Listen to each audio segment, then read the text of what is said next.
March 14th, 1951. And I enlisted because I didn't want to get drafted and go in the Army and get sleep in a foxhole. What did you do during your time in the Navy? Worked on aircraft. I, after boot camp, they sent me to a few weeks of aviation preparedness school, and then after that they sent me to aviation machinist mate school for 28 weeks at Memphis, Tennessee, the Naval Air Station there. And I learned how to work on the engines of airplanes. And what did you do for your first duty when you actually were I went aboard a ship called the Pine Island. And unfortunately, when I went aboard, the duty officer was a duty officer for the aviation's boatswain's mates. And so he just assigned me to his division when I should have been assigned to the other division where I'd work on aircraft and the engines. But we went overseas and spent about 8 months over there, and we come back and I got a chance to go aboard another ship, and I went to the Orca. It was a small seaplane tender, and after about a month after I went aboard it, she headed to the back. She headed overseas. I went overseas again. After I was about 4 months, 5 months on the Orca, they decided that they had an overcomplement of 20-some men on the Orca at the time. So I had had sea duty, so they transferred me and one other fella back to the United States. And I went to Alameda Naval Air Station. And there, I was in what's called FASRON. It's a Fleet Air Service Squadron. And we worked on patrol aircraft, P2Vs and PBMs and PBY. And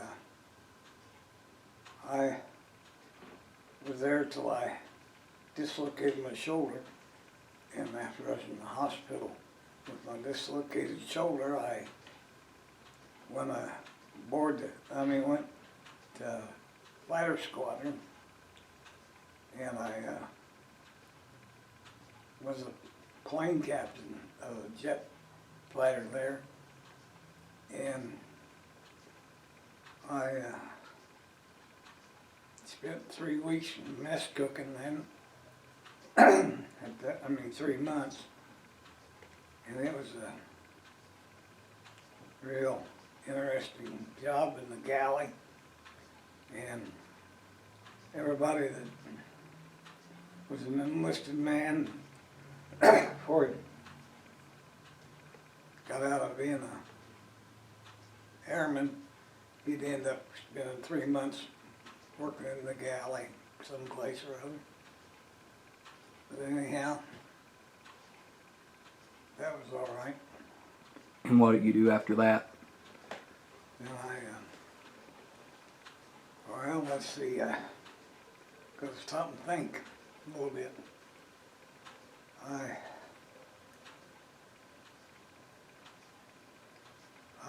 went to I went to a fighter squadron, plane captain, and I was there for, good bit, and then they went overseas, and they took me with them, and I only had 90-some days left in my enlistment. And after we got overseas in like about 60 days, I went off the ship, come back to get discharged. And I got discharged then on March 14th, 1955, exactly 4 years and 1 day after I went in. And that was on the Essex? The Essex was the last ship I went over on, yes. And I went on, I was in the fighter squadron, and we went aboard the aircraft carrier Essex. and so what were some of the interesting things you did while serving on the Essex? Well, we flew once for 28 days, flew in some air sport for the Chinese, nationalist Chinese, on an island they were on, and I don't know what the problem was, but we, for 28 days, we gave them air support there. And after that, it was just mostly training exercises. And after about, 90 some days over, I come back for discharge. I come back to the States and got discharged on the same day I went in, March 14th. Did you face any hostilities during your time in the Navy? Not really, no. The only place we was really very close to any hostility was when we went up the river to Saigon. And there was war going on there pretty bad at the time. And they armed us going up the river. And the river was such that the only time we could go up the river was on high tide. Because in low tide, it was too shallow for the ships to go up. And we was the first man of war to go up to Saigon after the Second World War. And what were you doing there? Nothing, just training the Navy for Thailand. And we only spent a couple weeks there. Did you do anything while there besides the training? Were you able to see the cities? Oh yeah, we had liberty, but not much. We were close to a small village down on the bay, and we took our liberty going over there and had liberty. We'd mostly sat around and drink beer.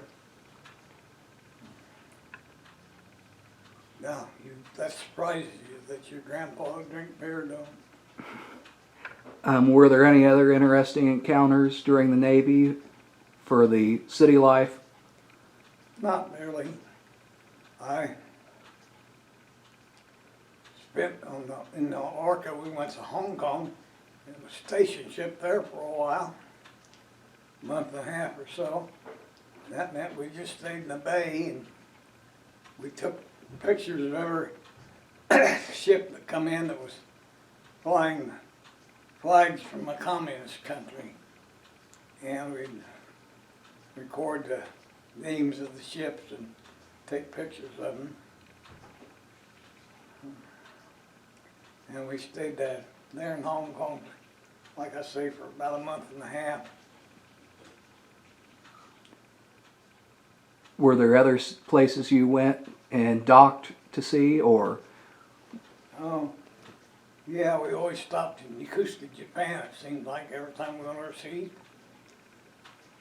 And usually, if you needed any repairs or anything, you'd go into Yokosuka, Japan. They had some nice dry docks there. And when I was on Pine Island, we were furnishing submarines stationed in Okinawa, and a sub backed up and hit the propeller on the Pine Island, and that made it vibrate. So we had to go up to Yokosuka and go in there, and they took us into the dry dock, lift us up and drain us out. And they took that propeller off the Pine Island, and they took it in and had it straightened out, the prop that was bent, and had it balanced again, and then put it back on. It, being a dry dock anywhere is interesting in a way, 'cause you can see all the bottom of your ship and everything that way. Dry dock. Did you get to see the city there and tour? Oh yeah, Yakutka, Japan. I mostly drank beer and sat around the taverns. I didn't do much touring. Did you get to meet any of the Japanese people there? Oh yeah, several. Were they hostile or were they kind to? No, the Japanese were very nice. They treated us like I was long lost friends, really. Okay, and I'll pause. We was we was on an aviation rearming boat. That was one that hauled gasoline out to the airplanes in the bay, and we were the ship had went to sea for half a day or so, and we stayed behind in case any airplanes landed. We could go refuel them, and that was on a boat that called 3,000 gallon of aviation gasoline. And then we had a little bit of oil in there too, that in case the airplane would need any engine oil. And many times a plane would land, we wouldn't know much when it landed, but we would go out and refuel them. They were, and we have maybe 1 or 2 airplanes a day coming in. And that was a nice area. Okinawa was pretty much a military island, you know. And what were you doing that you ended up jumping in the jellyfish? We were just out there floating around waiting on the plane to come in and refuel it. And we decided to go swimming. When we dived in, it was not a very nice place to dive in. Jellyfish are kind of ticklish when they hurt against you, and some of them sting you. Were you injured? No, them jellyfish there didn't injure us. They just felt slimy rubbing against you when you're in the water, you know. And I didn't stay in the water very long. But anyhow, in the Navy, we done a lot of times sitting around waiting before we done anything. And that's the way it was when I was on that boat to hold the aviation gasoline out to airplanes when they landed in the water, you know. We'd do a lot of sitting around waiting for a plane to come in. There was usually only about 1 a day that would come in and land there. But that's the way it goes. In the military, you do a lot of waiting. And I done plenty of waiting when I was in the Navy. That's the reason why I don't have any patience now, maybe. Was there any interesting planes you got to work on while you were in the Navy? Not interesting. I worked on P2V, PBM, PBY, and I worked on a couple beach craft, just minor, and I worked, helped change the engine one weekend on a B-17, and I didn't think I'd ever see one of them, but this was a B-17 they were using for weather, and it was painted white, and they called me down to the hangar on a weekend, said, there you go, needs a new engine. And I said, well, where are we gonna get an engine? He says, well, there's one sitting over there right now. I said, okay. So when they started to take the engine, the old engine out that was bad, it has a big plaque on it that said Studebaker. So I guess Studebaker here in Indiana, up at South Bend, was making the engines for B-17. And we got the engine out and brought the other one over and put her in, and tightened her down, and got her all ready to go. And I guess it must have flew all right because I didn't bring it back. But anyhow, I never did know what was wrong with the old engine, not the B-17. Anyhow, that's the first time I ever got close to a B-17 at that time. It was just to change an engine. What about the time that you had the Tommy gun pointed at you from the window? That was when we were on a secret mission on New York. We went down to across the equator. That's when I got my initiation into being a shellback. And we were anchored down there, and an airplane come in and landed. And we refueled it, and it didn't have any markings on it. And the men in operating the airplane were in civilian clothes. It wasn't even a military aircraft, I guess, or anything. But anything, we refueled it and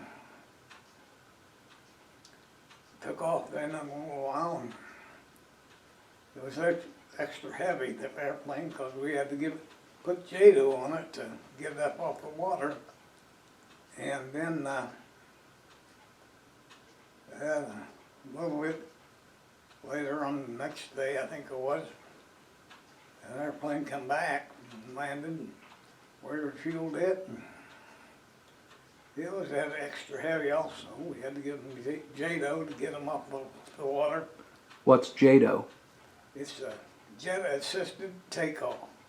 It's a round tube about 3 feet long that they fasten inside an airplane that blasts when they ignite them, and it gives the plane extra push to get it up off the water when it's taken off. So kind of like a rocket assistance. Yeah. But anyhow, after a little while on that trip, we'd crossed the equator. It was a secret mission, so we went back up, and I don't know whether we'd done anything special or just travel around good wealth. I think then the rest of that trip went to Hong Kong. Every time you're in the South Pacific, over around China, and if you've been to sea for a while, you're close to Hong Kong, they'll take you into Hong Kong for liberty. It was kind of a treat, because Hong Kong was special. Of course, when we went there then, the British still run Hong Kong and controlled it. But now, today, Hong Kong's governed by the Chinese. And the British are still there, of course. Some that had businesses and all in Hong Kong. And it's an interesting place because the British had been there so long and had leased it, you know, that it made it a nice place to go for liberty or whatever. And it was real interesting because you can go into Hong Kong, go into a restaurant, nice restaurant, have tablecloths and the whole bit. You get a steak dinner, nice steak dinner, with trimmings, and that wouldn't cost you $1. That was back though, 1953, I think it was. But anyhow, it was real interesting. And there was a lot of nice restaurants in Hong Kong. So the people there must have done a lot of eating. And there's quite a few military from